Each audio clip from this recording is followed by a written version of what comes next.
Bom, beleza, agora ele está dizendo aqui que a gente está gravando. Vamos começar então a aula do dia 7 de outubro. Como eu disse para vocês, a gente ganhou uma aula em termos de cronograma, a gente está adiantado. Então resolvi hoje fazer uma aula de exercícios, tá? Exclusivamente aí de exercícios. Claro que também é da matéria, óbvio, né? Quer tirar alguma dúvida aí, aproveitar os exercícios para tirar essa dúvida, tá? E os exercícios que eu fizer aqui depois eu disponibilizo lá no Teams, tá? Deixa eu minimizar aqui para a gente poder fazer os exercícios. Vamos lá. Então, vou pegar aqui minha tela, está aqui, aula 7 do 10. E cadê os exercícios que eu deixei já na manga aqui? Vamos começar com a lista de renda fixa, tá certo? Então, revisão do tema, né? Revisão, avaliação de dívida ou renda fixa, né? Avaliação de dívida barra renda fixa, tá? Lembrando, pessoal, só a título de revisão, né? Eu já até falei isso na aula passada, né? Sempre renda fixa é uma relação entre credor, né, que empresta recursos, né, para alguém, e esse alguém é chamado de devedor, tá? Quando esse devedor é o governo federal, a gente chama títulos de renda fixa de títulos públicos.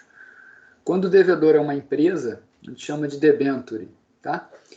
E pode ser também outros títulos, né? Vou botar aqui alguns títulos, né? Alguns títulos comuns aí. Alguns títulos comuns no mercado.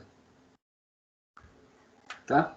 Então, o mais comum, que tem mais assim liquidez, é o título público, que é emitido pelo governo federal, tá? Título público. Título de dívida público. O outro são as debêntures, né? Debêntures. São dívidas de empresas, né? Petrobras, Vale, quando elas emitem a mercado essas dívidas. Pessoal, eu até esqueci de desativar, vou desativar meu vídeo, tá? Pode ser que melhore o áudio. E ficar vendo o pequenininho ali não adianta nada, né? Não serve de nada, tá? Então vou desativar meu vídeo aí. Debêntures, tá? Também tem o CDB, né? Que é o dinheiro que você empresta para o banco, né? CRI, que é de imóveis, né? Enfim, tem vários outros, né? Entre outros. Mas todos eles, qual é a característica que você tem numa renda fixa? Todos os títulos de renda fixa, quais são as características? São três, tá? Características. São três. Primeiro é o prazo da dívida. Prazo da dívida.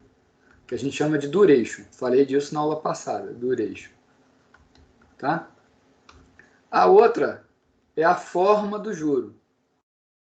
É a forma do juro. Se é pré, se é pós, né? É a periodicidade do cupom, que é o pagamento do juro, tá certo? O pagamento pode ser pré ou pós, mas vem cá, eu pago o quê? Semestral, anual, deixo para pagar tudo no fim, tá? E qual é a característica, como é que é um apressamento, né, que a gente chama? Apressamento de dívida, né? A dívida, pessoal, nada mais é do que um fluxo de caixa negociado entre o credor e o devedor, né? Então, é um fluxo de caixa normal, né, que você negocia ali, quando você empresta, está saindo do seu caixa um valor P, né? E aí você recebe os cupons, né? Que a gente vai chamar de C1, C2, e assim vai até o CN, e no final você ainda recebe o valor futuro, o valor de face, né? Que em geral é 1.000, né? Aí depende do país, por exemplo, se for falar Estados Unidos é $1.000, aqui no Brasil é R$ 1.000, e assim vai. E aí quem é P? P é o somatório de todos os fluxos de caixa, aqui eu vou botar J, tá? Para não confundir com o juro aqui. 1 mais I elevado a J, o J vai de 1 até N, mais o último fluxo lá, o valor futuro, 1 mais I elevado a N. Essa é a fórmula de renda fixa. E aí o que você observa aqui, né? Você observa, isso aí a gente fez na aula de renda fixa, que se eu derivar o preço em relação à taxa de juro, isso é negativo, tá? Porque ó, quando o juro sobe, vou botar em vermelho aqui, ó, se o juro subir, o preço P vai cair. Tá legal? Bom, essa é a fórmula do apressamento. Qual é a fórmula da duração, duration, né, que eu vou botar em azul? A duração, pessoal, é o N1 que multiplica o C1 sobre 1 mais I elevado a N1, mais N2, que multiplica o C2 sobre 1 mais I, elevado a N2. E assim vai, até o meu enésimo Cn, 1 mais I elevado a N. Tudo isso que divide o valor presente.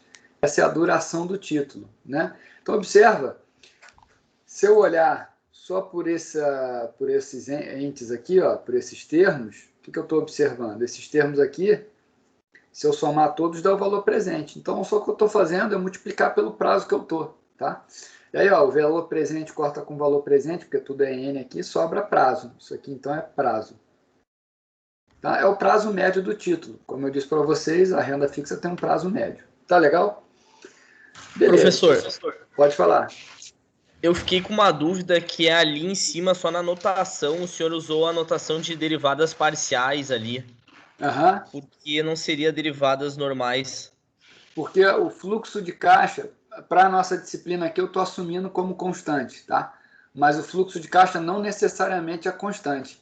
Ele pode ser, por exemplo, dependente também da taxa de juros. Então, se você estiver pensando numa avaliação de Tenda, numa avaliação de JHSF, qualquer empresa aí do setor de construção civil, o fluxo de caixa, o numerador, depende da taxa de juros. É muito sensível também. Se a taxa de juros baixa, a tendência é que venda mais imóvel. Então, não necessariamente o C é fixo, mas para a gente, aqui para a disciplina, só até colocar aqui, ó, para nós, CJ é dado e fixo, mas pode não ser. Por isso que eu botei derivada parcial. Tá legal? Tá tranquilo agora, entendi, valeu. Beleza. É que aqui eu estou sendo até, vamos dizer assim, preciosista, né? Você tem razão aqui, como a gente está supondo que o C é constante, então a derivada do P com relação ao I tem que ser negativa, né? Aliás, tem que ser não, ela é negativa, né? Quando o I sobe, o P cai e vice-versa. Beleza? Bom, então, falei ali do prazo médio, e aí agora vamos fazer alguns exercícios, né? Para a gente fixar aí os conceitos, tá bom? Então vamos lá. Deixa eu dar o zoom aqui maior. Ó, se tiver ruim aí para vocês, pessoal, me fala, tá? Em termos de leitura, em termos de tamanho, enfim. Estou botando aqui o máximo que dá. Vamos lá. Um investidor, questão 1, olha lá, tudo questão de concurso, né? Questão 1 ali. Um investidor comprou um título pré-fixado com valor de resgate de 1.000, pelo prazo de 300 dias úteis e uma taxa de juros de 10% ao ano. Então, olha só. Vou desenhar aqui em preto. Vou botar aqui o fluxo em preto. Tá? O investidor comprou, então ele comprou aqui na data zero, um valor P, tá? E o valor de resgate eu sei que é 1.000, tá? Tá. Pelo prazo de 300 dias úteis. Então isso aqui, ó, N é igual a 300, tá? E a taxa de juro I é de 10% ao ano. Olha, veja que ele não pediu, mas você poderia descobrir qual foi o preço que ele pagou, tá?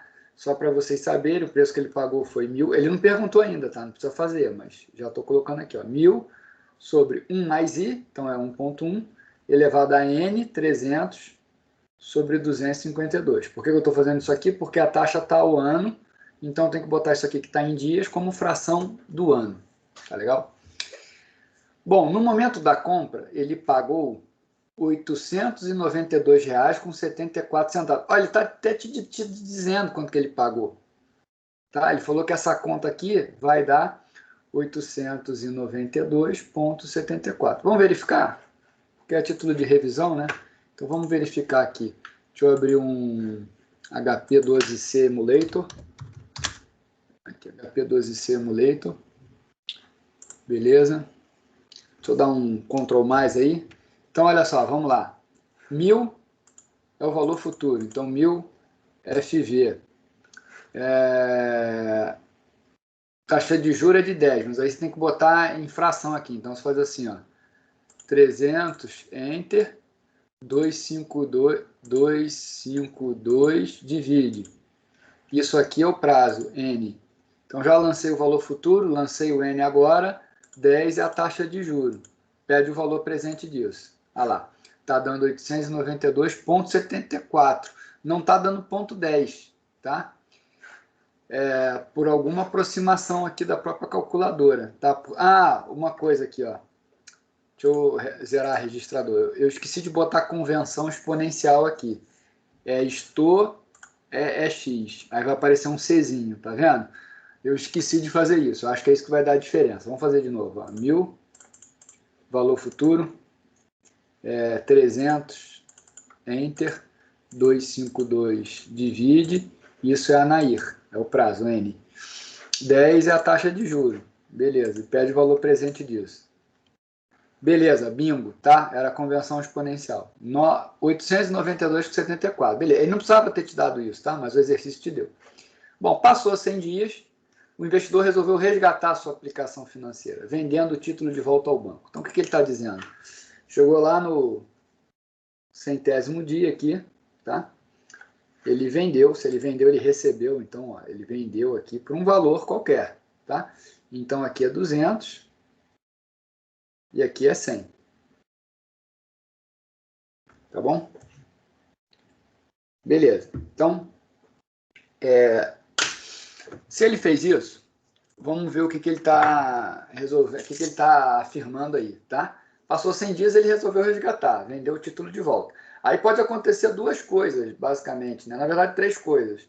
Ou ele pode manter os 10%, questão de sorte, tá? Porque é muito difícil você conseguir manter a taxa certinha, se você está desfazendo de um título antes do prazo dele. A taxa pode ter subido ou pode ter caído, tá? Então, são essas 3 hipóteses, tá? Então, 3 IPs aqui, tá? 3 hipóteses. O I ficou em 10, o I foi maior que 10, o I foi menor do que 10. Se o I for menor do que 10, ele se deu bem, né? Porque ele vai descontar uma taxa maior do que a que ele comprou. Então, como a taxa subiu, né, como a taxa caiu, o P vai subir. Então, ele vai vender por um preço mais caro para o banco de volta, né? Então, toda vez que a taxa cai, para quem comprou esse título é bom, porque ele vai ter uma rentabilidade maior do que 10%. Tá? Mas vamos lá. Passados 100 dias úteis, o investidor resolveu resgatar sua aplicação financeira. Está aqui, eu desenhei ela aqui. Vendendo o título de volta ao banco. Letra A. Conseguirá uma rentabilidade efetiva de 10% ao ano, porque o título era pré-fixado. Isso é mentira. Ele só vai conseguir 10% ao ano se ele ficar até os 300 dias. Como ele saiu antes, ele não pode garantir os 10%, porque existe a marcação a mercado, tá legal?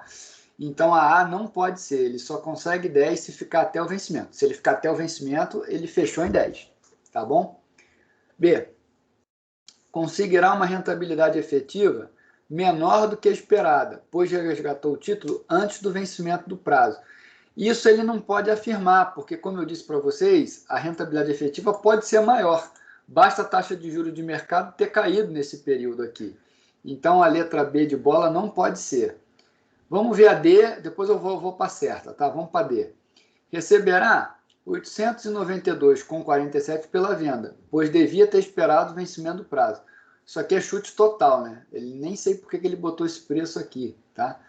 E não tem nada a ver, ele não devia ter esperado o vencimento do prazo. Você pode resgatar a qualquer momento.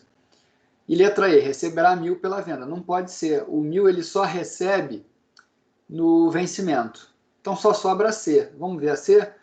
Conseguirá uma rentabilidade efetiva relacionada às taxas de juros de títulos de risco semelhante e com 200 dias úteis de prazo. Perfeito, é isso aí. Né? Se ele está vendendo com 200 dias úteis, ele vai conseguir uma rentabilidade que o mercado está negociando. É isso que ele está dizendo. Só sobra C. Tá? A questão que, veja, não é muito simples. Você tem que pensar um pouquinho nela. Né? Vamos para a questão 2. Uma pessoa que vive de rendimentos do mercado financeiro aplicou todos os seus recursos, o que lhe rendeu um retorno nominal de 20% ao ano.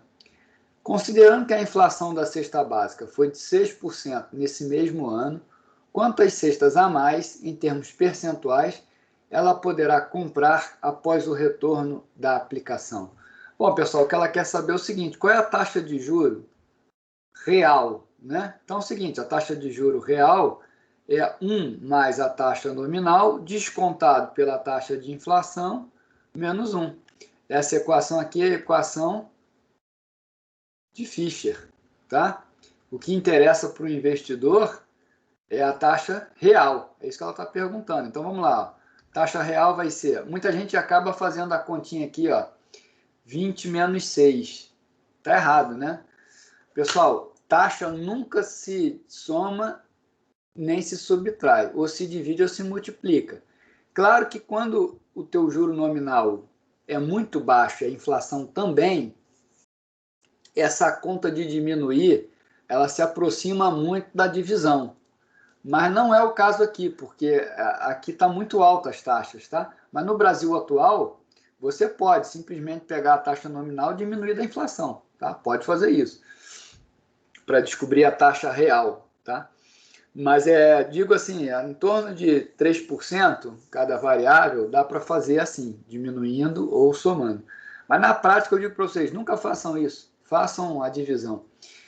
O que acontece? Por que é comum diminuir ou somar? É o modelo americano. O americano, o japonês, o europeu, eles somam e diminuem, porque lá o juro é baixo, há anos é baixo, né? Então a conta bate, entendeu? Dá bem certinho. Mas não é o nosso caso, né? Nossa história econômica aí, inflação baixa é 30 anos para cá, né? Não é nada. História econômica, se for olhar 30 anos, não é nada. O real real é 94, né? Então tá com 30, pô, nem sei fazer conta mais, tá com uns 20 e poucos anos, né? Isso não é nada, né? Na história de moedas, né? Você pensar aí o dólar desde 1790, a gente está falando de 300 anos de dólar contra 30 do real, né? Então é covardia. Por isso que no nosso caso aqui tem que dividir, tá legal? Então como é que é a quantia ali? É 1 mais 20% sobre 1 mais 6% menos 1. Se você fizer aqui as contas, pessoal, fizerem as contas, vai dar 13,2%. Tá legal? Bom, questão 3. Pessoal, deixa eu tirar aqui meu WhatsApp, tá? Senão vai ficar pitando aqui. É ruim pra gente, tá? Deixa eu tirar aqui. Alguém mandou um joinha ali, né? Tá, deixa eu ver ali. Vamos lá. Fechei aqui o nosso WhatsApp. Vou voltar aqui. Questão 3. Qual o preço de uma LTN de 84 dias úteis de prazo a decorrer, né? Por uma taxa de desconto de 12,5%. Né? Assuma que existam 250 dias úteis no ano. Então, pessoal, olha só. A LTN, a gente sabe que no vencimento vale 1.000, né? Então, ela quer saber o preço. Então, o preço vai ser 1.000, que divide 1 mais a taxa, 12,5%, elevado a N, 84. Cuidado aqui que ele fala que você tem que usar 250. Tá? Quanto é que isso aqui vai dar? Vai dar o 961 com 19. Vamos ver mesmo se vai dar isso? Vamos abrir aqui de novo o nosso emulator aqui. Vamos zerar tudo. Zerar registrador. Então vamos lá, 1000 FV. Beleza. Isso. Já está lá. 84, Enter. 250, divide. Isso aqui é o quê? Isso é o prazo, N. 12,5i. 12,5 é o nosso juro. Aperto o PV. Olha lá, 961 com 20. Tá legal, pessoal? Então, questão letra B de bola. 4. Com relação ao formato da curva de juro, não é correto afirmar que... Bom, pessoal, formato da curva de juro, né? Olha só. Curva de juro podem ter 3 formatos, tá? Só para a gente revisar aquela aula. O que a gente chama de formato normal. O que é o normal? É a curva... Deixa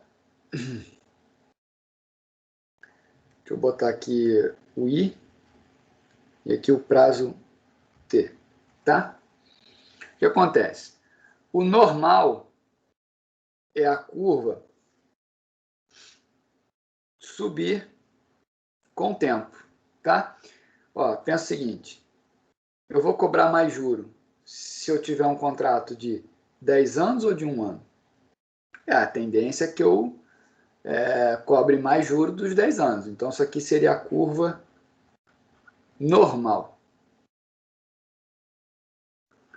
Também chamada de curva ascendente, tá? Curva ascendente.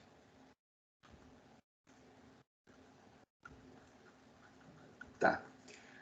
Tem a curva flat, que é aquela invariante com prazo. Isso aqui se chama curva flat. Se for traduzir é esquisito, né? Curva plana, né? Mas a curva é flat. Tá? Significa que ela é invariante com relação ao tempo. E existe a curva invertida, que é essa aqui. Isso aqui seria a curva invertida. Curva invertida é quando a taxa de curto prazo é maior que a de longo. A gente viveu esse período ali, 2016, 2017, né? Quando a curva estava muito alta no curto prazo e para o longo estava mostrando uma normalidade. Hoje a gente está assim, tá? No Brasil está uma curva ascendente, tá legal? Hoje a gente está nessa situação aqui. Então vamos ver qual é a afirmação aqui que se encaixa, né? Não é correto afirmar que, ou seja, você quer a incorreta.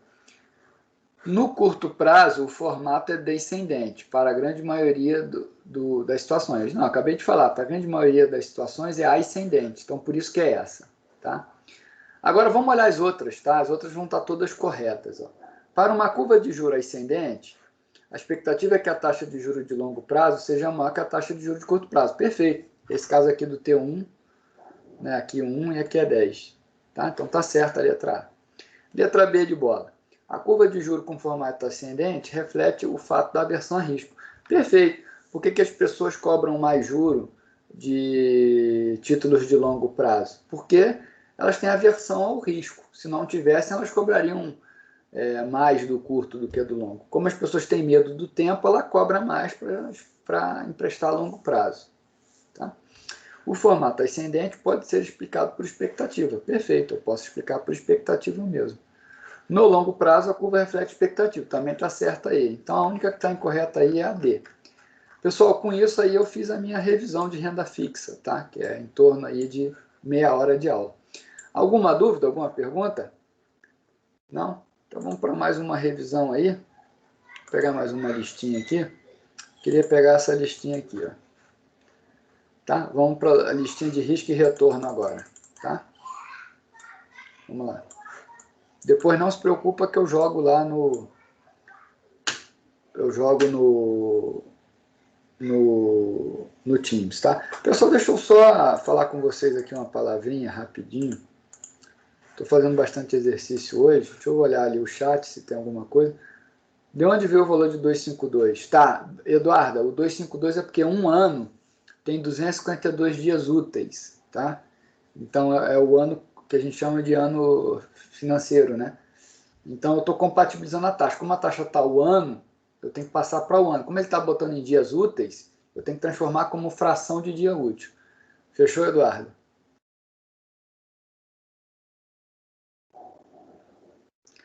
Bom, outra coisa, pessoal, valeu. Pessoal, quando for assim, tá? Não sei, Eduardo, tu tá sem microfone?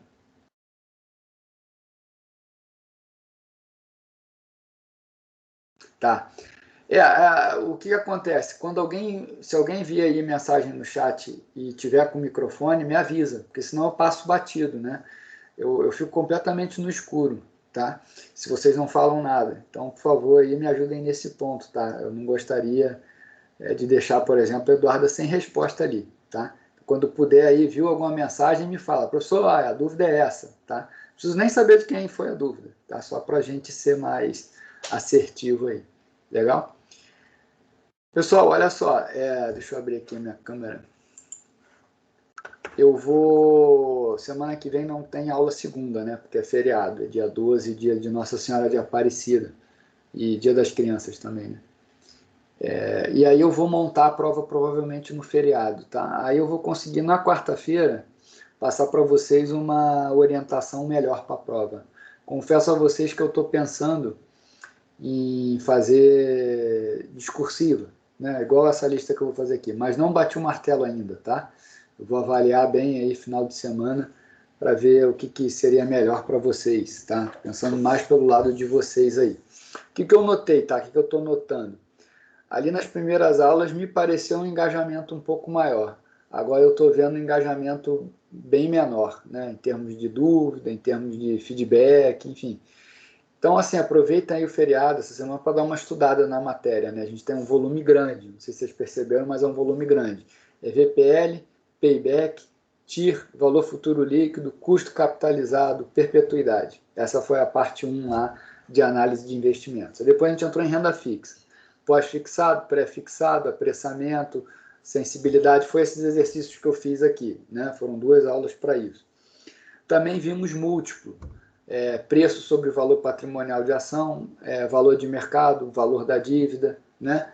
Isso tudo também foi uma aula. E estamos há 4 aulas discutindo risco-retorno, beta, CAPM, risco absoluto, risco relativo, fronteira de Markowitz, carteira eficiente, otimização da relação risco-retorno, tá? Então, todos esses tópicos aí, eu falei em torno de 10 tópicos, ele dá um volume grande de matéria, tá? Então, peço que vocês avaliem aí, é a hora, se quem não está, quem está atrasado, digamos assim, é a hora de começar agora a se mexer, né? Olhar os vídeos que estão no YouTube, olhar as aulas e começar a olhar os exercícios, né? Claro que estou falando de, não é para vocês planejarem, não é tão assim, se não fizer vai mal na prova, não necessariamente, tá?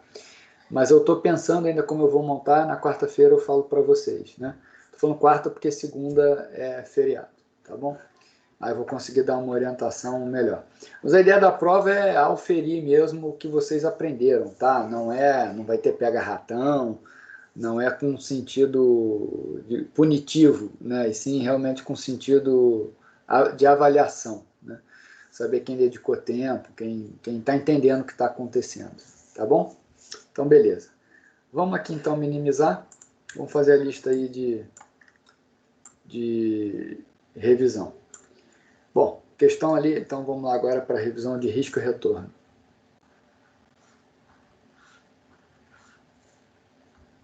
Risco versus retorno.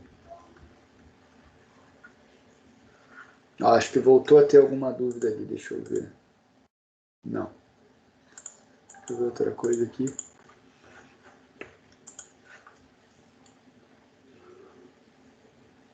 Beleza. Vejam que todas as dúvidas vai ficando aqui, né, pessoal? Bem interessante esse esquema. Então vamos lá.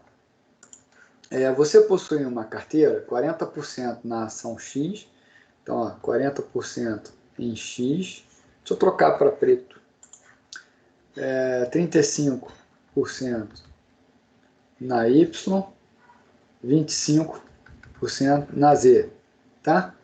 E aí, veja aqui, tá somando 100? Bom, aqui dá 60 com 40, 100%, tá certo. Então, o WX mais WY mais WZ está somando 1. Beleza. Os retornos dessas ações são iguais a, então, o retorno X ele é 10%, o retorno Y ele é 16% e o retorno Z é de 23%, respectivamente. Qual o retorno esperado da carteira? Bom, lembra, o retorno do portfólio ele é o somatório do peso de cada ativo multiplicado pelo respectivo retorno. Então, vai ser WX RX mais WY RY mais WZ RZ.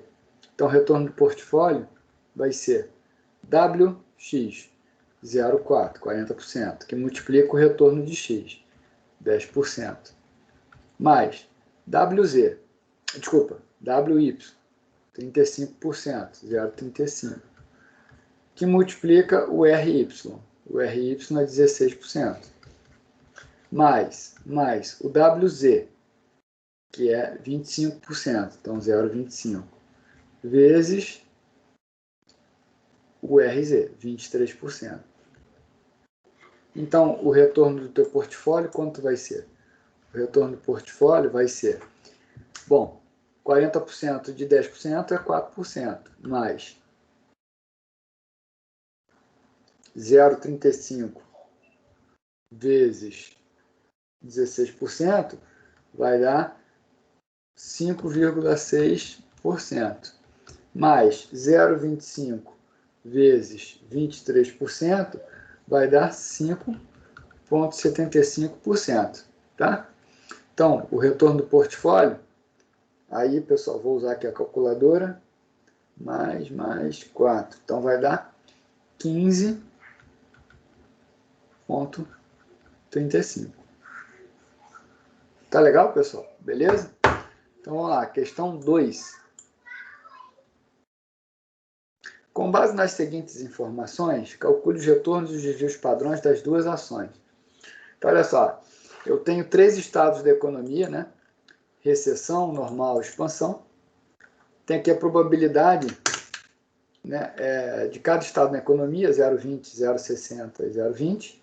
Então, a taxa de retorno da ação A em cada estado. E a B. A gente quer saber o retorno e o desvio padrão. Bom, pessoal, retorno de A.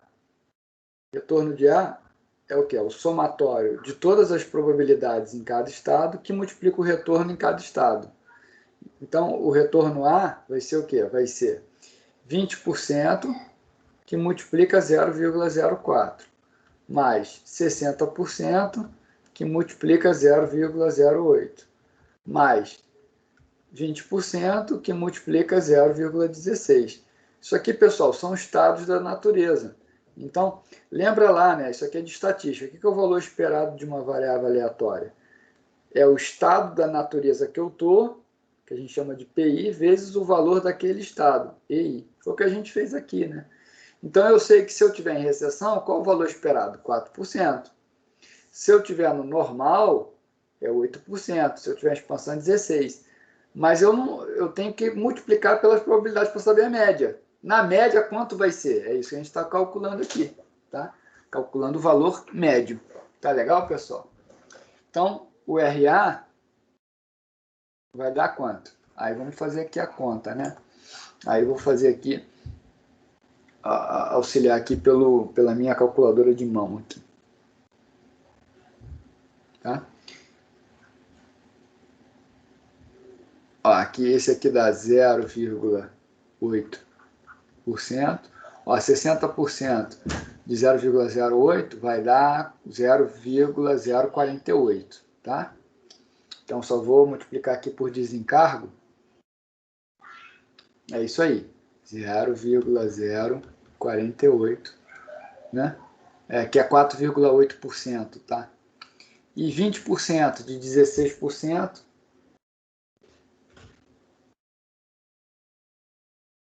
vai dar 3,2%. Aí, pessoal, retorno de A vai ser quanto? Só somar tudo, 0,8 mais 0, não, aí é o seguinte, esse aqui, ó, 60% de 0,08, tá 0,048, que em percentual é 4,8, né? Porque é o seguinte, isso aqui é 8%, era mais fácil deixar tudo em porcento, né? Isso aqui é 16%, isso aqui é 4%, tá bom? Então vamos lá, 4,8, 0,8 mais 4,8 mais 3,2. Então vai dar 8,8%. Tá bom? E o RB? RB é a mesma coisa. O RB vai ser 0,20, que multiplica o retorno daquele estado, que é menos 0,20, mais 0,60, que multiplica o valor do estado naquele estado ali, 0,20, mais 0,20, que multiplica 0,60. Então, o retorno B vai ser 20% de 20% é 4%, né? 20 vezes 20 é isso aí, 4%. Tá? Só fazer assim, isso aqui é 20 né? Metade daria 10. Só que eu quero 20%, então 1/5 da metade, dá 4, é isso aí. Mais 60% de 20 vai dar 12. Confere? 12%. E 20% dos 60%, então 60 vezes 0,2 vai dar 12% também. Claro, né, pessoal? Ou coisa aqui, ó, é a mesma multiplicação, né? Então vai dar 28. Ah, só um detalhe, ó. Aqui é negativo, então aqui entra com sinal de menos. Então 24 menos 4, 20%. Pessoal, fechou ou não fechou? Tranquilo? Esse é o RB. Agora, como é que eu calculo o desvio? Tá? Ele quer saber o desvio. Tá? Então, pessoal, o desvio vai ser o seguinte. Eu vou ter que fazer o desvio ao quadrado, né? Que eu tenho que elevar tudo ao quadrado. O que é o desvio ao quadrado? É o somatório de cada dado da amostra menos a média multiplicado pela probabilidade que eu estou, tudo isso dividido por n. Tá legal? Isso aqui é o quadrado, tá? Porque pela propriedade da média, se eu não elevo ao quadrado, tudo vai se cancelar. Então, como é que fica aqui a conta? Vamos lá. O D2 ao quadrado de x vai dar... Isso aqui não é nem finanças, né? Isso aqui, na verdade, é estatística. Qual é a taxa de retorno da ação A na recessão? É 0,04. Qual é a média? A média deu 0,088. Eleva ao quadrado. E multiplica por quem? Multiplica pela probabilidade daquele estado, 0,20. Tá legal, pessoal? Aí eu não vou precisar dividir por n, tá? Porque na verdade aqui, qual é o somatório do estado da natureza? 1. Então já vai dar direto aqui 1. Tá? Vamos para o próximo. Mais 0,08 menos a média, 0,088, eleva ao quadrado e multiplica pelo estado que eu estou, 0,60. Mais 0,16 menos 0,088 ao quadrado vezes o estado que eu estou, 20. Tá legal, pessoal? Aí, para você descobrir, você faz essa conta e tira a raiz quadrada. Tá? Aí eu não vou aqui perder tempo, pessoal, com álgebra, né? Não vale a pena. E o dy ao quadrado? É a mesma lógica, né? Eu vou pegar o seguinte, ó, olha lá. Qual é o estado aqui? Ó? Menos 0,20. Menos a média. Quanto é que deu a média? A média ali deu 0,20 também. Isso tudo elevado ao quadrado. Que multiplica a probabilidade daquele estado, 20%. Mais 0,20. Ali, ó, 0,20. Menos a média, que é 0,20. Eleva ao quadrado. Né?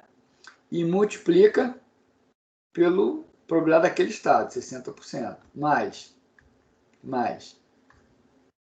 0,60, que é o último ali valor, menos a média, que é 0,20, eleva ao quadrado, multiplica pela probabilidade que eu estou. 20%. Tá bom? Faz essa conta aqui, tira a raiz, essa mesma aqui também conta. Faz essa conta e tira a raiz. E aí a gente chega nas respostas do desvio do x, é raiz quadrada do dx quadrado, que está ali em cima. Tá? Então, só fazer álgebra. E o risco y é a raiz quadrada de dy ao quadrado. Isso aqui tudo vem da estatística. Tá legal, pessoal? Beleza. Sem dúvidas, então vamos para a questão 3. Você tem carteira 30%, então o WQ é 30%, o WR é 20%, o WS é 25% e o WT é 25%. Tá? Ele está dizendo ali quanto é que você tem em cada ação. Ó, somou 100. Se eu fizer aqui o somatório dos Ws, está dando 100%. Os betas dessas 4 ações são, então ele está dizendo que o beta aqui é 1,4, o beta R 0,95, o beta S 1.2 e o beta T 0.8. Qual o beta da carteira? Então, pessoal, beta da carteira, como é risco relativo, isso aqui tudo é relativo. Pelo risco relativo, lembra da última aula, o beta do portfólio é o somatório de cada WI multiplicado pelo beta I. Tá? Ele lineariza o risco. Então, quem vai ser o beta do portfólio? Vai ser WQ, 30%, que multiplica o beta Q, 1.4, mais o WR, 20%, que multiplica o beta R, 0,95, mais 25% do WS, 25%, né? Que é ali, opa, peraí, comi bola aqui, deixa eu apagar aqui, peraí. É o peso 25 vezes o beta S, que é 1.2, agora sim, mais 25%, que multiplica 0,8. Aí só fazer aí as contas, tá, pessoal? Deixa eu fazer aqui, como é uma conta relativamente simples, 30% de 1.4, então vamos fazer aqui.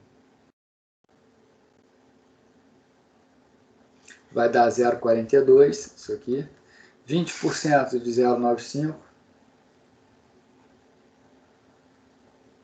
vai dar 0,19.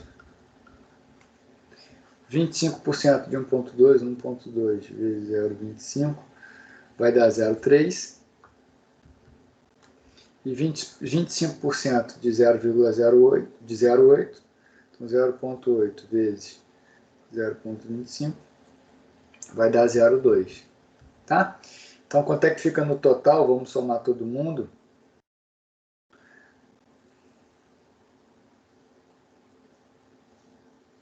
Pessoal, eu cheguei aqui no valor de 1,11. Então, uma carteira agressiva. Se eu quiser diminuir o beta dessa carteira, eu tenho que botar mais peso ou no beta R ou no beta T. Veja que o beta R e o beta T, ó, somam 45.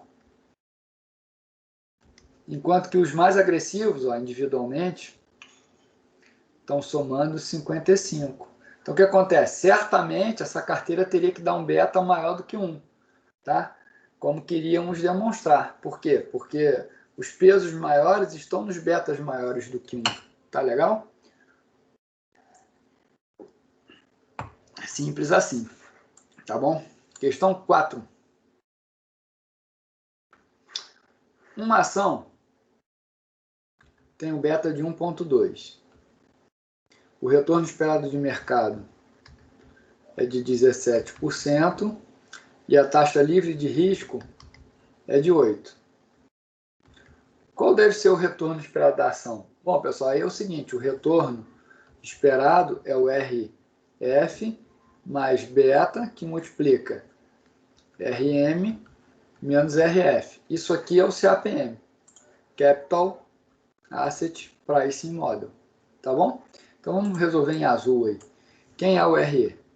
RE é o RF, que é 8%, mais beta, que é 1,2%, que multiplica RM, 17%, menos RF, 8%. Então, o RE vai dar 8%, mais 1,2, que multiplica 17 menos 8. Tá legal, pessoal? Então, aqui vai dar 9. Então, o RE vai ser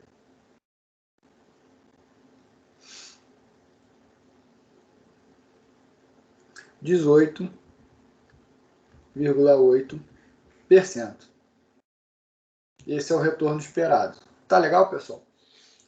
Bom, aí é o seguinte, você já podia suspeitar que ia dar maior do que 17. Por quê? Se o beta da ação é 1,2, então na proporção aqui, ó, ela é mais arriscada. Então ela vai dar mais do que o retorno de mercado.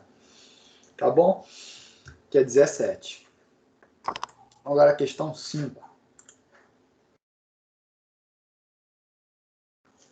Uma ação tem um retorno esperado de 15. Pode falar. Olha só, então o beta, a princípio, ele significa que a ação ela rende mais do que o próprio risco de mercado, é isso? É isso que significa o beta, assim, em poucas palavras? Isso. Se o beta é maior do que 1, ele tende a variar mais que o mercado. Tá? Então, se o mercado, por exemplo, sobe 2% e o beta é 2, ele vai subir 4 na média. Tá? Vale ao outro lado, né, da moeda. Se o mercado cai 1, ele vai tender a cair 2, com beta 2, entendeu? Então, ele varia mais. Digamos assim, ele comparando assim as curvas, um está com a curva assim, o beta maior que 1 faz com que essa curva seja mais dilatada. Se o beta é menor do que 1, a outra curva do ativo é mais comprimida, tá? Tem menos risco. Essa é a lógica do beta. Ficou claro? Aham, ficou. E beleza. outra coisa que eu só queria ter certeza, aquele risco de mercado menos o RF ali é o prêmio de risco de mercado, né, que se fala, que é aquela taxa Isso. que tu mostrou naquele site, né? Exatamente. Isso daqui é deixa eu dar nome aqui, é o prêmio de risco. Porque eu tinha visto essa noção que tu botou lá, o prêmio de risco de mercado, aí tu já tinha dado, assim, o que seria essa subtração, né? Aí só pra ter certeza se era isso mesmo. Isso mesmo, perfeito, boa pergunta. Se na prova, lá nas questões, eu botar o prêmio de risco de mercado é tanto, eu já estou dando a diferença. Tá? Se eu estiver falando prêmio de risco, eu já estou dando essa diferença aqui. Agora, quando eu falar especificamente, o retorno do mercado, aí eu estou dando cada ente desse aqui separado. No site, tua pergunta foi essa, no site que a gente olhou do Damodaran, o Equity Premium é essa diferença, é o prêmio de risco. Tá? Só para relembrar aí, ó, se eu botar ali Damodaran Equity Premium Risk, que é o que eu mostrei para vocês. Ó. Entra ali. Aqui, ó, Equity Premium Risk, Equity Risk Premium, ele já é a diferença, é o prêmio de risco, tá? O prêmio de risco de mercado, tá? O nome é Equity, tá? Equity Risk Premium, tá bom? Então é a diferença já. Foi boa a tua pergunta aí. Tem que ficar ligado lá na questão se eu estou falando do prêmio de risco ou se eu estou falando de algum ente, digamos assim, separado, certo? Beleza? Matou a dúvida aí? Isso aí, valeu, senhor. Valeu, Henrique. Valeu. Vamos lá, seguir aí. Questão 5. Uma ação tem um retorno esperado de 15, tá ali, ó. Retorno de 15. O seu beta é igual a 0,9. Ó, repare então que ela tende a variar menos que o mercado, tá? Porque o beta é defensivo, tá? E a taxa do ativo livre de risco, o RF, é de 6%. Qual deve ser o retorno esperado do mercado? Então vamos montar no CAPM, ó. O RA é o RF mais beta que multiplica RM menos RF. Então, o RA é 15%, é igual ao RF, que é 6%, mais beta, 0,9, que multiplica RM, que é o que eu quero, né? Menos o RF, que é 6%. Aí passa para o outro lado, ó. 15 menos 6 vai dar 9, né? Então, 9 que divide 0,9 ficou barbada, né? Vai dar 10. 10 é igual a RM menos 6. Então, o que isso significa, então? Que o risco de mercado... Desculpa, o risco não, né? O retorno de mercado aqui é por cento, tá? 10 mais 6, 16%.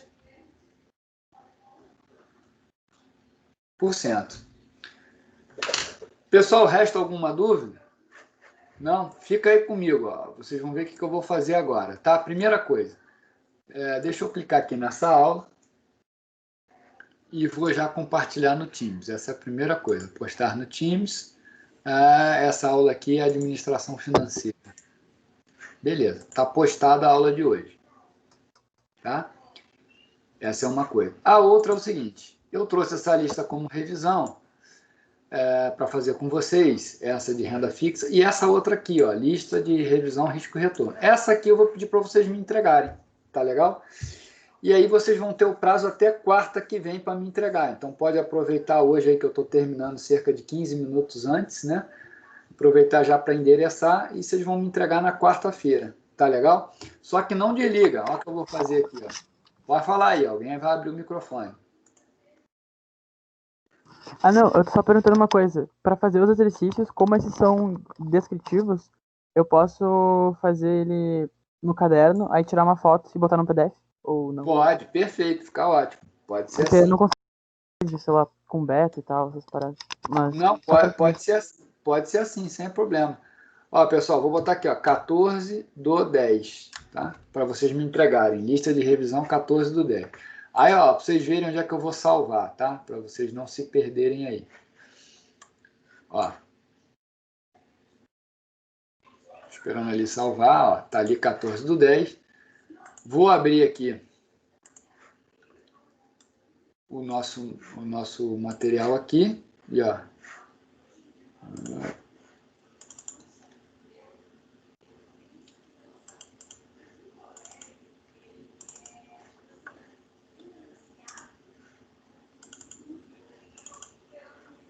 Ó, lista de revisão, risco e retorno, 14/10, tá aqui, ó.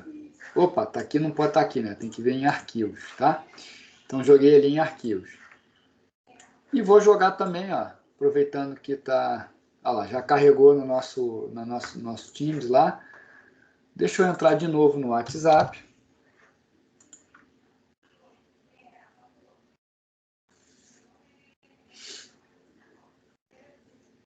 E vou botar aqui também a administração financeira. Vou jogar aqui no WhatsApp.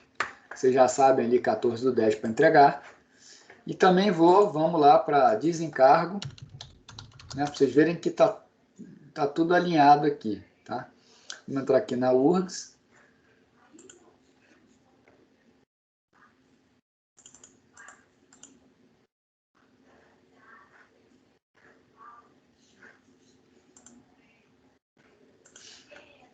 Então, estou entrando aqui com o meu login e senha.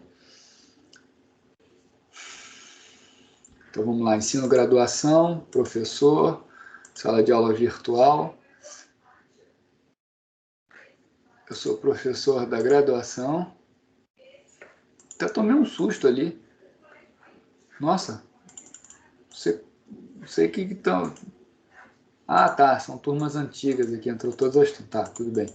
Vamos lá, graduação. Essa daqui é a turma ADM 01129. Participantes. Então ali, ó, Arthur. Pô, haja Arthur nessa turma, né?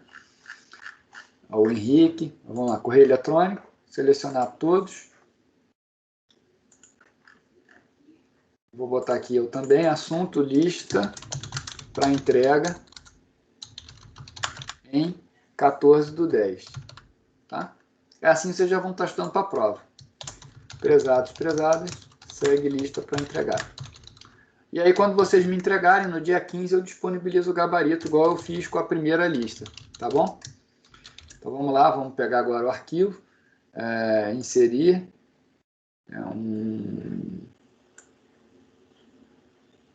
Tá aqui, escolher arquivo. Nós queremos acesso rápido, 14/10. Está sendo usado. Deixa eu fechar ele aqui. Lista de juro. Depois eu salvo, tá? E jogo lá também essas listas que eu fiz hoje, tá bom, pessoal? Fiquem tranquilos quanto a isso. Tá, agora sim acho que vai dar certo. Beleza. Aí vou mandar enviar. Tá? Bom, pessoal, aí vocês têm esse tempinho aí para fazer a lista, né? Ela não tem nada demais, é muito parecida com o que eu fiz aqui, tá? Mas é para vocês treinarem aí. Pessoal, alguma dúvida? A hora é agora. Professor, Pode desculpa falar, te Mariana. perguntar e fazer a mesma pergunta, mas é que eu tava com muita dificuldade na internet mesmo na última aula. E daí, deixa eu entender, na prova a gente vai ter 1 hora para 60 fazer? minutos, exato. 60. A ideia, tá? A ideia. Eu vou montar ainda a prova. A ideia é fazer em 60, mas pode ser que eu dê 1h30, tipo de 8h30 às 10, né? Tá. Eu vou ver mais ou menos qual o tempo necessário, tá? Mas nada impede, eu acho que até eu vou botar 1h30, porque eu acho que deixa vocês mais tranquilos, né? Eu acho que fica Pois é, melhor. porque eu gosto de revisar bastante e tal. Daí Não, vamos fazer. Então já dou minha palavra aí, que fica de 8h30 às 10. Pronto. Tá? Que é Obrigada, Sor. a nossa aula ali. Beleza. Pessoal, mais alguma dúvida? Sor, olha só, na segunda-feira não, na aula que vem, caso eu queira revisar de alguma questão, eu posso perguntar aqui, dessa questão, dessa lista, no caso. Chegar assim, Claro. Sor, eu tô na dúvida na 14, tu pode dar uma olhada, no início da aula, no final, talvez. Claro, sem dúvida. Eu vou fazer o seguinte, a aula que vem é aula de dúvida. Então, vocês têm que me entregar a lista até 8 horas da noite, antes dessa aula. Quando eu começar a aula, já encerrou o prazo, tá? Então, é até 8 horas da noite para entregar. E aí a gente pode começar a aula com essas dúvidas dessa lista específica. Ou de qualquer outra coisa, tá? Ah, não, professor, estudei no feriado e não entendi isso, entendeu? Entendi. Eu gostaria muito dessa interação, até porque a gente não teve nesse momento, né? Eu acho interessante, eu acho que agora vocês vão acabar usando aí esse tempo para estudar, porque está perto da prova. Vamos usar a aula de quarta-feira para tirar dúvida. A minha intenção é essa, tá? Tá, valeu. Beleza.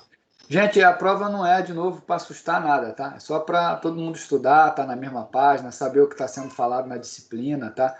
Não vou inventar moda, os exercícios que eu fiz aqui. Se você for olhar minhas aulas no YouTube, vai ser aquilo ali, tá? Então não tem invenção, é só realmente para o pessoal estar estudando de fato, né? Tá indo nas aulas, tá aproveitando ali para aprender, tá? Essa é a lógica aí, tá? Bom, pessoal, então se a gente não tem dúvidas, então bom feriado, né, para todo mundo aí, e na quarta-feira a gente se vê, tá bem? Boa noite. Então. Oi, fala, Henrique. Olha só, a prova vai ser no Moodle, né? Isso? Não. Não, eu acho que eu vou botar aqui no Teams. Eu ainda não sei, realmente eu não sei, eu vou dizer tudo na quarta-feira, mas a minha ideia é que seja aqui, não no Moodle, no Teams, tá? Porque tem um negócio, já tem uma coisa aqui de avaliação que eu vi, tá? Que eu acho que vai funcionar bem aqui, ó, que é tarefas e avaliações, ó, tá vendo? Aí eu vou estudar com mais afinco isso aqui para poder usar essa ferramenta aí. Legal? Tá. Show de bola. Valeu. Então tá. Quarta-feira vocês vão ter mais... E se eu fizer a prova antes, eu aviso por e-mail, tá? Passo a diretriz por e-mail. Claro que vai ter aula quarta, tá? Só estou dizendo que eu posso antecipar as informações. Só isso. Tá bom, gente? Então tá. Boa noite, então, a todo mundo aí. Fico à disposição. Um abraço. Boa noite, senhor. Bom feriado. Valeu, Henrique. Obrigado. Valeu, Mariana. Obrigado. Igualmente aí. Boa noite, bom feriado. Valeu, boa noite, Vinícius. Valeu.